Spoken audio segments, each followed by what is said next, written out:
Salutare la toată lumea, bine ați revenit pe canalul meu de YouTube, Educație Cripto și Day Trading. Astăzi m-am decis să fac o analiză pe Bitcoin, să vă arăt un pic anumite charturi, anumite zone, în ce stadiu suntem, unde am putea să mergem și să vă mai arăt niște chestii interesante. Am să încerc ca anul ăsta să postez mai multe videoclipuri, mai multe informații utile pe YouTube. Și vreau să începem cu BLX, da? Scrie aici sus Brave New Coin Liquid Index for Bitcoin. Asta e chartul lui Bitcoin de când a fost Bitcoin la 1 cent, da? Același chart puteți să-l aveți și pe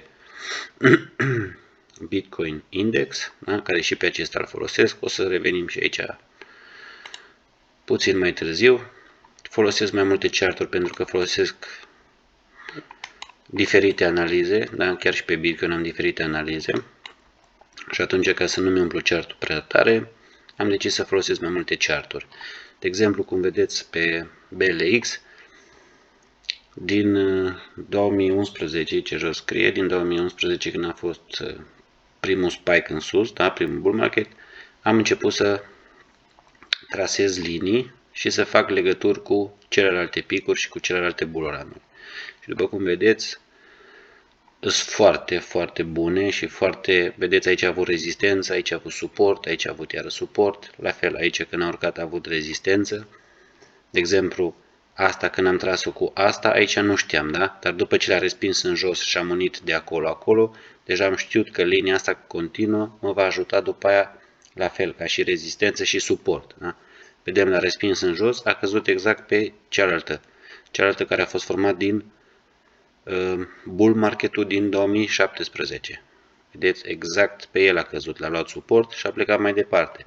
La fel, prima de sus nu am fi știut, dar după ce l-a respins în jos, noi deja am fost trasat următoarea linie din 2011 până în 2017, până în 2021, mă scuzați, și apoi noi am știut că picul ar putea să fie aici, din cauza că aici avem un trend, o rezistență foarte puternică. Cine a știut chestia asta și a vândut sus, a vândut exact în pic.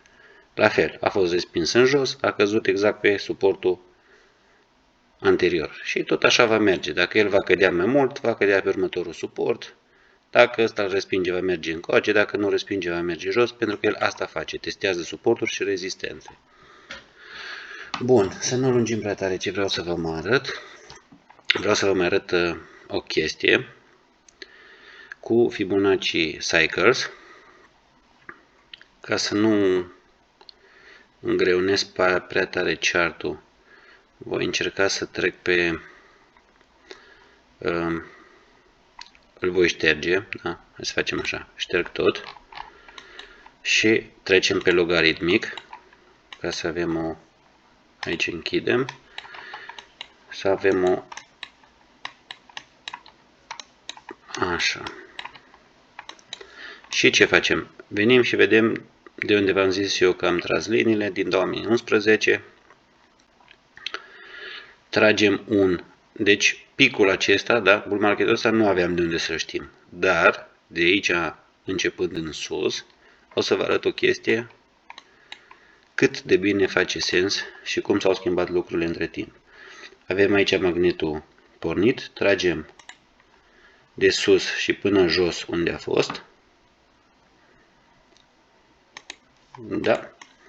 Și vedem că, să mărim puțin, zona asta 3618, zona albastră, dacă tragem o linie aici sus, vedem că exact picul din următorul bull market a fost la zona de 3618, da?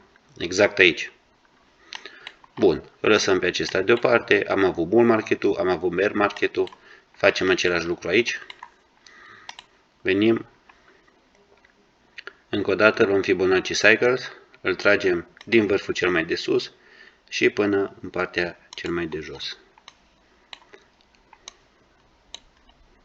Așa, facem la fel, venim și tragem aici o linie și vedem că am fi prins și bull marketul și picul din 2017, da? Tot la zona de 3618. Pentru că se pare că la Bitcoin zona asta îi place lui, 3618. Bun. Asta a fost în 2013, da? Venim și facem același lucru în 2017 și tragem un Fibonacci Cycle de sus și până jos și tragem o linie undeva aici, tot la 3618 și ce vedem? Că teoretic, dacă bull marketul ăsta continuă și avem același cicluri 3618, cum a fost și în trecut la Bitcoin, Bitcoinul ar trebui să ajungă undeva la 220.000, da? Unde scrie aici cu verde, asta e zona unde el ar avea target. Ok. Hai să facem altceva. Lăsăm zonele astea cu verde. Închidem cercurile. Închidem și pe acesta. Bun. Venim aici și punem indicatorul Bitcoin Logarithmic Growth Curve, da? Am mai făcut eu un video despre acest indicator, puteți să-l căutați pe YouTube. Ce vedem deocamdată? Vedem că zona de sus cu alb, zona de mijloc și zona de jos, am făcut-o cu alb mai deschis, da? Pentru că astea sunt zonele cele mai puternice. Fiecare zonă, fiecare linie care o vedeți are roșii de suport și de rezistență.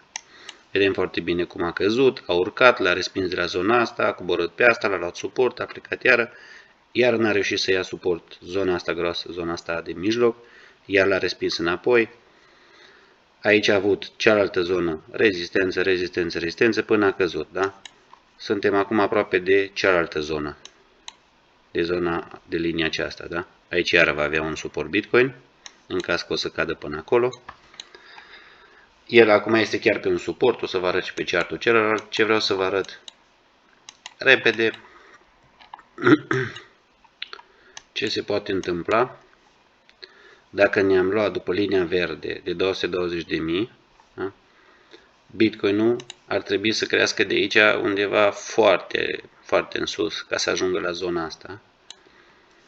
De ce? Pentru că, dacă ne uităm în trecut, tot timpul zona de sus a fost zona unde s-a terminat bull marketul. Vedem că a ținut perfect, da? Și zona de jos s-a terminat bear marketul. Aici, în schimb, în 2020, când a venit corona, s-a dus mult mai jos. Da? Vedem că și aici în trecut, la fel, am fi știut doar după indicatorul ăsta că bull marketul a ajuns aici sus și e un semn de întrebare. La fel și în trecut, vedem bull marketul s-a terminat exact în acest indicator și bear marketul exact în această zonă. Și așa mai departe. Doar aici, când Bitcoin a căzut la 1 cent, a părăsit acest indicator și dacă se va întâmpla asta, hai să vedem ce scenarii am putea să avem noi aici. Deci, în teorie, am putea să facem, dacă nimic nu se întâmplă rău, chiar și dacă cade Bitcoin-ul acum aici, vedem că zona asta e undeva la 28-30 de mii. Da? Depinde cât de grav cade și cât de repede cade. Sau poate să cadă așa, sau poate să meargă sideways. În fine. Putem să facem, hai să facem în chestie, luăm asta, o facem cu altă culoare, da? Facem mai îngroșat și vedem că aici avem o rezistență puternică. Ce se va putea iar întâmpla? Putem să avem scenariul ăsta în care Bitcoin își face un range, da? Chiar dacă va coborî mai tare sau va testa direct de aici, sau va coborî iară până în zona asta și de aici iară va fi respins în sus, da? Deci ceva de genul în jos, în sus, în jos. Ideea e că el trebuie să rupă rezistența asta de aici. Până nu rupe rezistența, el nu pleacă nicăieri. Și până acolo mai are încă mult de tras, da? Ce se mai poate face? Se mai poate forma și o chestie din asta, da? În care el își face, să nu treacă mai jos de aici, își face un triunghi ascendent. Și asta se poate întâmpla și gen să mai vină să coboare până aici, la 34, 33 și după aia să urce mai departe. Ori să plece de aici, să vină să testeze rezistența dacă o rupe și să plece mai departe, ori să mai vină o dată iar în jos, sau să vină aici, da? Deci asta nu avem de unde să știm. Dar deocamdată, astea sunt niște scenarii care se pot întâmpla. Teoretic, în principiu, n-ar trebui să coboare mai mult decât rezistența asta. Ținând cont că și data trecută nu ar fi trebuit să coboare și totuși a coborât când a venit corona, să nu uităm că și anul ăsta se anunță o criză mondială și orice este posibil. Da? Deci astea sunt doar posibilități, doar probabilități. În cripto, oricine va zice că 100% ajunge acolo sau acolo, minte, pentru că nimeni nu știe. În cripto sunt doar probabilități.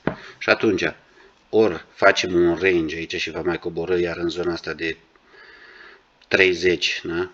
Va veni, după cum am zis, și va face range-ul ăsta până la un moment dat va rupe, deci asta va dura încă foarte multe luni de zile de acum încolo, ori va face triunghiul ascendent, care, după părerea mea, la un moment dat îl va rupe în sus și atunci el își va continua trendul. Bun, astea sunt niște scenarii care se pot întâmpla. Dacă ne uităm puțin, să vă mai arăt o chestie. Hai să dăm înapoi să vedem dacă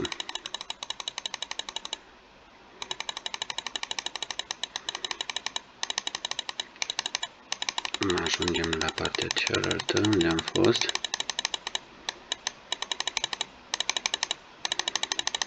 În 2 secunde, mă scuzați. Un pic. Mai dăm un pic. Aici. Ce vreau eu să vă mai arăt aici iară, da? Ajungem la același chart, aceleași linii care le-am fost tras înainte. Vreau să vă mai arăt o chestie. Am postat și pe grupul nostru de Discord ieri. Ce e foarte important acum, dacă trecem pe un time frame mai mare de o lună de zile, vedem că Bitcoin-ul e într-un punct critic.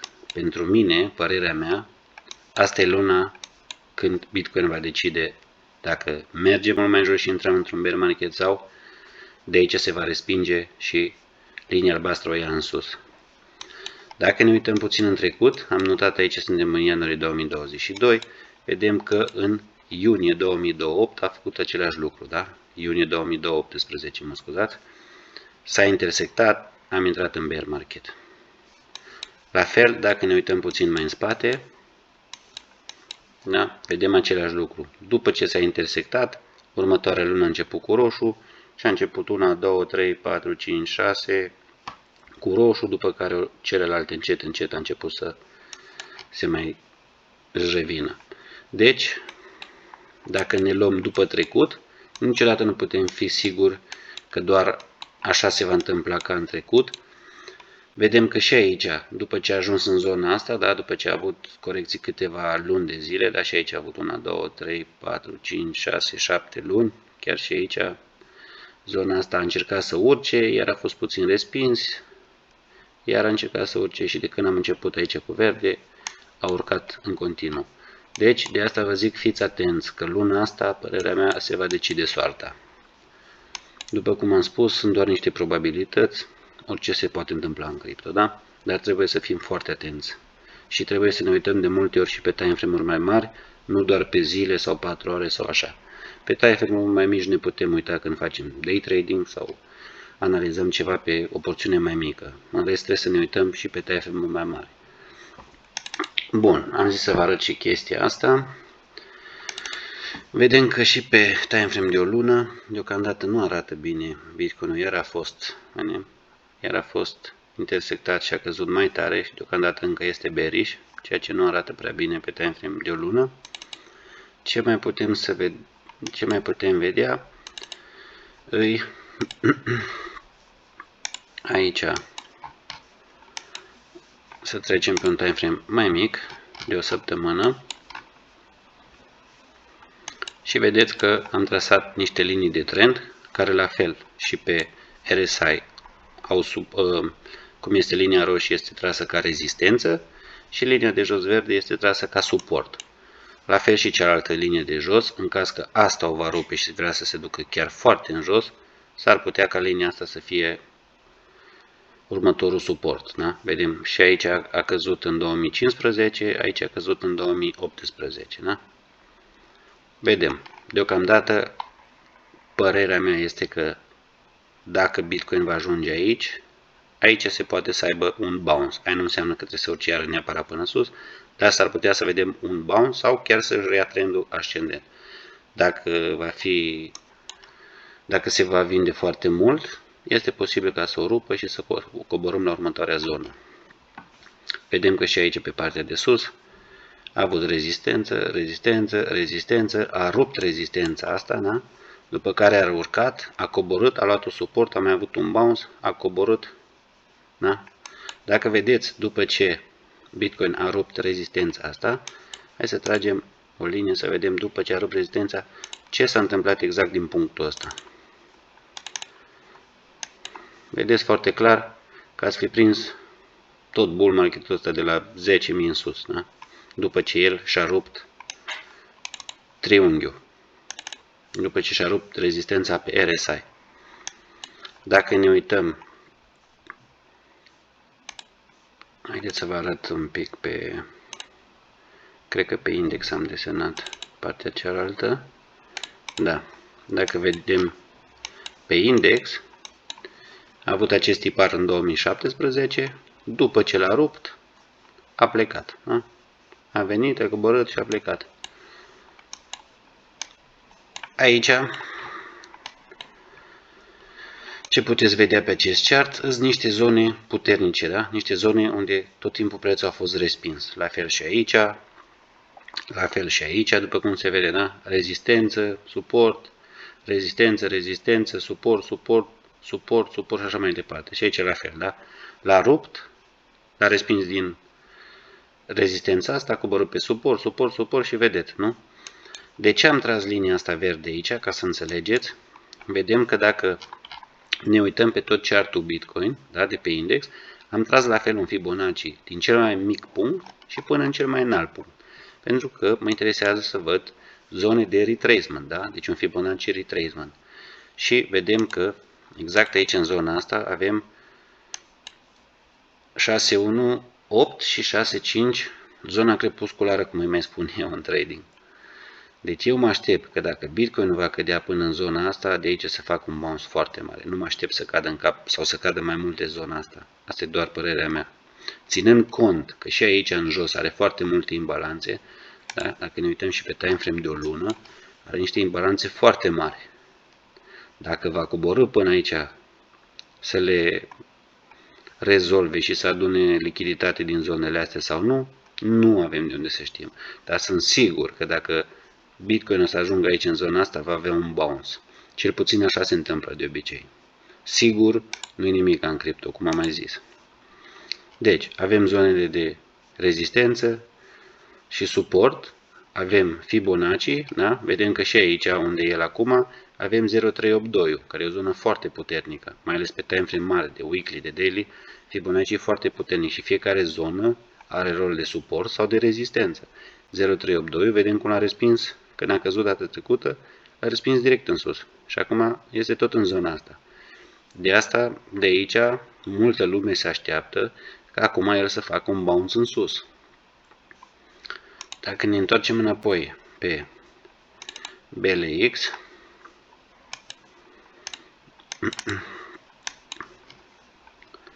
da? Ștergem asta. V-am mai arătat eu un alt video cum se trage un Fibonacci pe RSI să vedem cât de mult urcă sau cât de mult coboară. Da? Dacă vrem să vedem prețul cât de mult urcă sau unde are zone importante pe urcare, îl tragem de sus și până jos.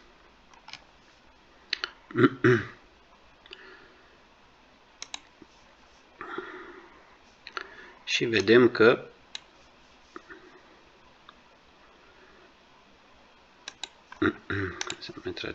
dacă vrem să vedem dacă vrem să vedem cât de mult urcă, îl tragem de sus și până jos.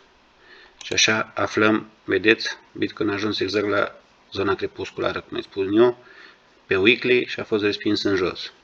Exact aici sus.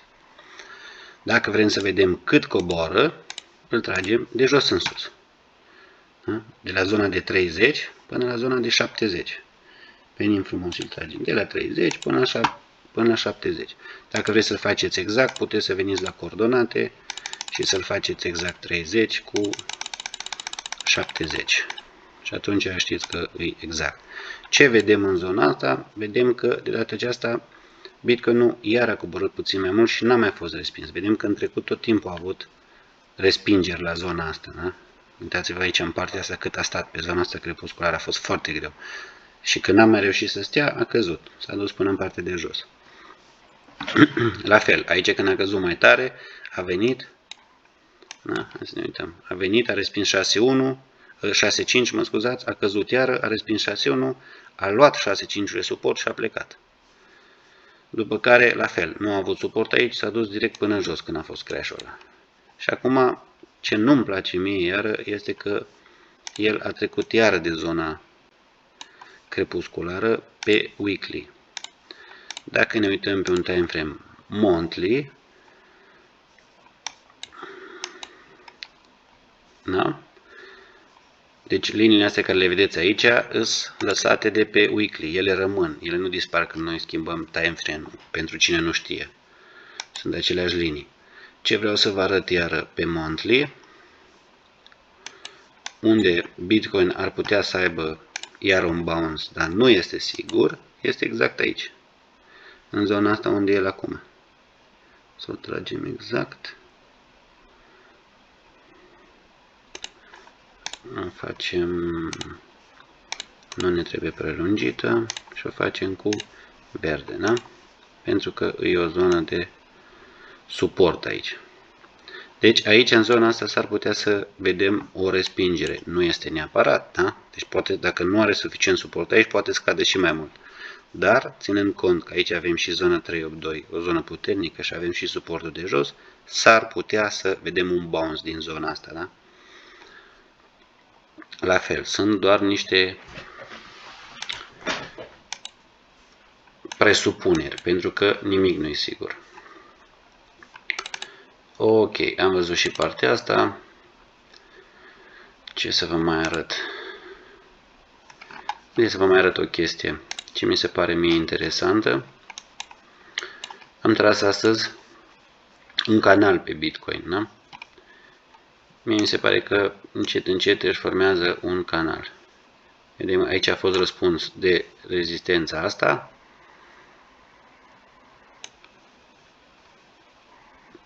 Se poate să cadă iar aici? Se poate. Se poate să țină suportul ăsta de aici, care e un suport foarte puternic. Se poate și asta. Deocamdată nu avem de unde să știm. Foarte multă lume se așteaptă ca din zona asta să aibă iar un bounce și să crească mai în sus. Și asta este posibil. Chiar și rezistența asta care se vede de aici, rezistența roșie, s-ar putea ca prețul să îl întoarcă peste, da? Și să țină suportul de la rezistența asta mare. Să totuși să-l ia ca suport. Dacă ne uităm pe vedeți alt chart de la Bitcoin USD, am tras doar de sus până jos un Fibonacci retracement ca să văd unde îl va respinge. Aici am anunțat și la mine pe Discord, aveți grijă că asta e o zonă periculoasă pentru Bitcoin când urcă prima dată, nu cred că va rupe din prima și aici va avea o respingere. De obicei așa se întâmplă. Asta și făcut. A căzut 25%, da? După care l-a rupt, a coborât să le ia suport, dar nu a reușit. Din contră, a venit și l-a luat rezistență. vedeți, de câteva săptămâni l-a tot ținut rezistență, da? 1, 2, 3, 4 săptămâni. N-a mai reușit să treacă de zona asta și, normal, a căzut mai în jos. Bun, ce am vrut să vă mai arăt repede, ce mi se pare iar interesant, haideți să vă arăt repede și DXY-ul. Da? Asta e indexul dolarului. Știu că vi se pare un pic mult, stai să mai scot din ele ca să înțelegeți cam ce e pe aici, că dacă nu e un pic cam complicat.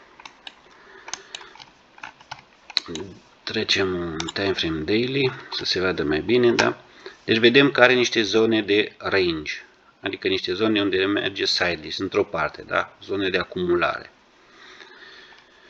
Vedem că și DXY-ul are un canal format ascendent, care l-a ținut perfect, da? Vedem suport, rezistență, rezistență, suport, așa mai departe, suport, suport, și aici dacă va cădea va avea tot suport. De obicei, când dolarul scade, Bitcoin crește. Da? Deci, în ultimul timp, vedeți că dolarul s-a dus tot mai în sus și, normal, Bitcoin tot mai în jos. De ce s-a oprit dolarul aici, da? Indexul dolarului?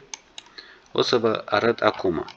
Hai să dăm pe un time frame de monthly să vă mai arăt de ce sunt liniile astea trase aici. O să vi se pară multe linii, dar ca să înțelegeți pe un time frame mai mare. Vedeți? Partea de jos e suportul. E un suport foarte puternic, da? La fel cum a fost aici. Suport, suport, suport, l-a rupt, l-a retestat, da? De mai multe ori n-a reușit să le ia suport, a căzut mai tare. Aici la fel, când a urcat, dacă mărim, vedeți cât de bine l-a ținut, l-a avut rezistență, l-a luat suport, foarte multe luni de zile a stat pe el, după care iar a căzut, iar a luat rezistență, iar a urcat. Vedem 1, 2, 3, 4 testări, da? Deci clar, rezistență clară aici. Care linia asta la fel mă interesează și trebuie să rămână. De exemplu, linia asta de aici nu ne mai trebuie, da? La fel, a avut un trend descendent și ne-a interesat să vedem când îl rupe. În 2014 l-a rupt. Nu mai avem nevoie de ea. A rupt trendul, a plecat. De obicei asta se întâmplă. Ce vreau să vă mai arăt? Hai să trecem pe weekly. Pe weekly, la fel, da? A rupt trendul descendent în 2021. A luat suport trendul descendent și a plecat. Am vrut doar să vă arăt, nu ne mai avem nevoie de ea. De ce mai avem nevoie de asta? Pentru că aici va avea un suport iară puternic. Dacă el va rupe canalul, veți vedea un bounce din zona asta de suportul ăsta. Nu să vedeți. Ce vreau să vă mai arăt? De ce a ajuns indexul dolarului aici și n-a urcat deocamdată mai tare, da? Și dacă cumva trece de zona asta, până unde ar putea să meargă? Asta e doar părerea mea, da? După cum am spus, în cripto orice se poate întâmpla. În primul rând, ca să aflăm targetul lui, luăm un Fibonacci Extension și îl tragem de aici sus și jos, da? Și vedem că exact 165, 161, zona crepusculară, l-a respins. De asta el nu poate să treacă de aici. Vedeți? De 1, 2, 3, 4, 5, 6, 7, de 8 luni. De 8 săptămâni, mă scuzați, de 2 luni. Deci el de 2 luni de zile nu poate să treacă de zona asta. Pentru că 161, ăsta a fost targetul lui. Poate să-l rupă la un moment dat și să urce mai departe. Poate. Deocamdată nu lasă.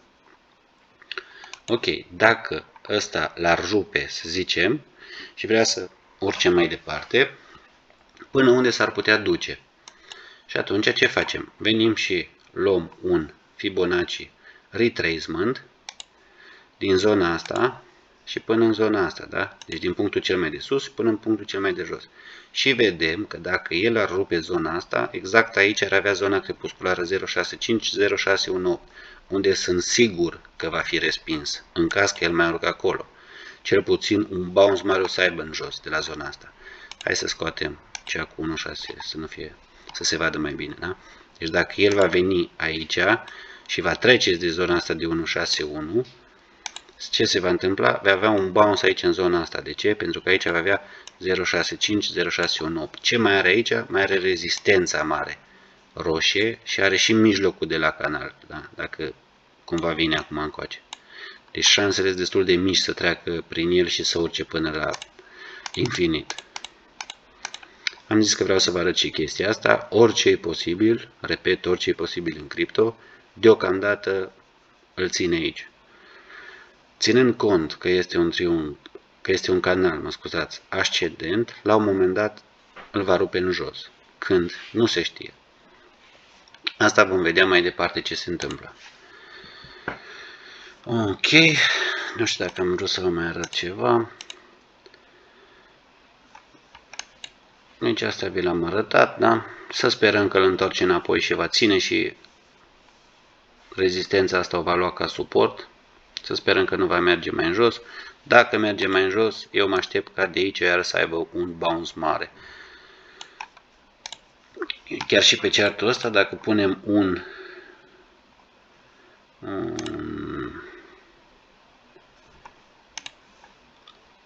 vedem că aici în zona asta are și Bitcoin Logarithmic Growth, da? Tot aici va avea suport zona asta. Deci de aici orice se poate întâmpla. Dacă o va rupe pe asta, normal va coborî la următoarea zonă și la următorul nivel de suport. Asta face, testează, dacă reușește să o ia ca suport, pleacă la următoarea. Aici vedem la fel că a avut, asta să trecem puțin pe, să închidem astea, să șterg puțin canalul, pentru că dacă vom trece pe logaritmic nu se va mai vedea bine, da?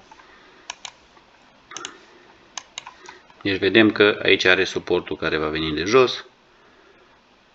Deci aici va fi o zonă de suport foarte puternică, pentru că are și suportul ăsta, da? Și zona lui de acumulare normală și are și suportul acesta. Dacă le va rupe pe toate, va veni următorul nivel, zona aceasta de suport, linia albă și zona aceasta de suport. Cam asta e despre Bitcoin.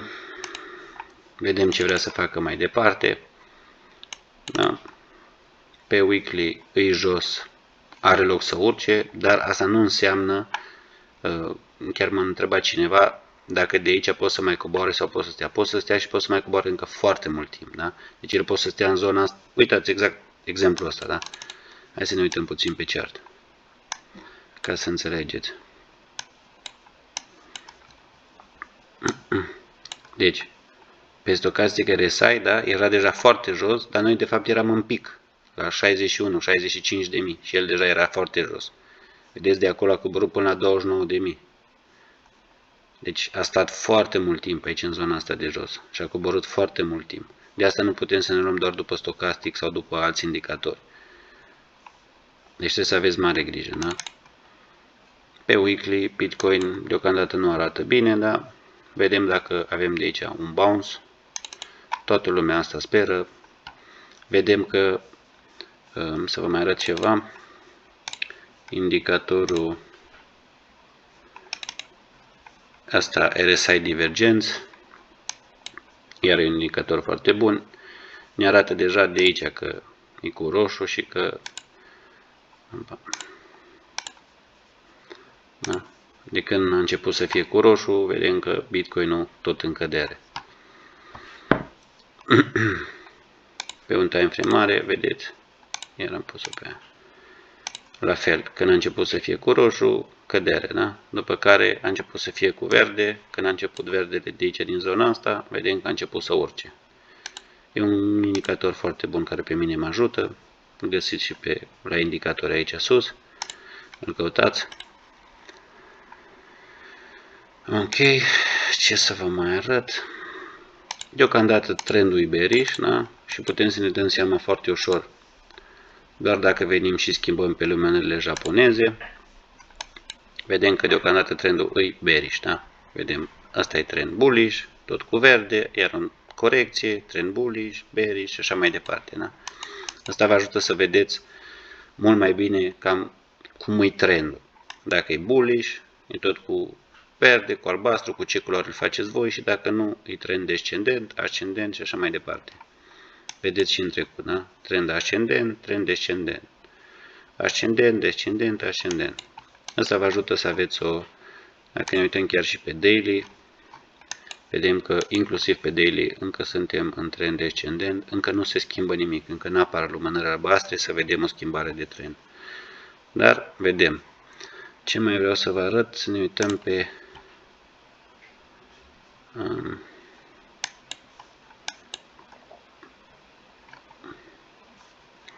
și acum suntem pe logaritmic, da? Asta e chartul normal. Vedeți că ce trebuie să avem iară grijă, deocamdată, vedeți rezistența asta care a tras-o Bitcoin-ul? Deocamdată are ca rezistență acum, de asta el nu pleacă de aici. Deci el ca să plece ar trebui să rupă rezistența asta, să o ia ca suport și după aia să plece mai departe. Atât timp cât el nu rupe și nu ia asta ca suport, să o testeze, să o ia ca suport, nu poate să plece mai departe. Deocamdată, după cum vedeți, o are ca rezistență și asta nu e bine. Trebuie puțin volum. Cum stăm cu volumul? Vedem că ieri a început să se cumpere ceva, dar nu peste medie. Astăzi, deocamdată, încă foarte puțin. Da? Vedem că s-a vândut foarte mult peste medie în zilele trecute, de asta și căzut. Atât timp cât nu rupe rezistența asta, da? Suportul ăsta care l-a avut, acum are rezistență, linia roșie, deocamdată nu pleacă nicăieri. Dar, ținând cont că aici are suport și aici are rezistență, din zona asta trebuie să iese. Ori cu o va lua în sus, ori cu o va lua în jos, trebuie să așteptăm o confirmare și să vedem în ce parte vrea să o ia. Da? Cam asta e mare pentru Bitcoin, părerea mea. Ați văzut-o și voi. Ați văzut unde zonele crepusculare, unde zone bune de acumulare. Da? Vedem că e într-o zonă bună de acumulare aici. De suport. Vedem că și aici a avut suport, rezistență. Eu zic să nu vă alarmați prea tare. Deocamdată suntem într-un trend ascendent, da? Chiar dacă avem o corecție foarte mare, încă n-am făcut un lower low. Da? Deci asta înseamnă că prețul încă n-a coborât sub ultimul lui nivel ca să facem un lower low. Deocamdată suntem bine, chiar dacă avem o corecție mai mare. Am avut și anul trecut și corecții de 50% și tot a urcat mai departe. Deocamdată trebuie să așteptăm și să vedem. În principiu asta este tot.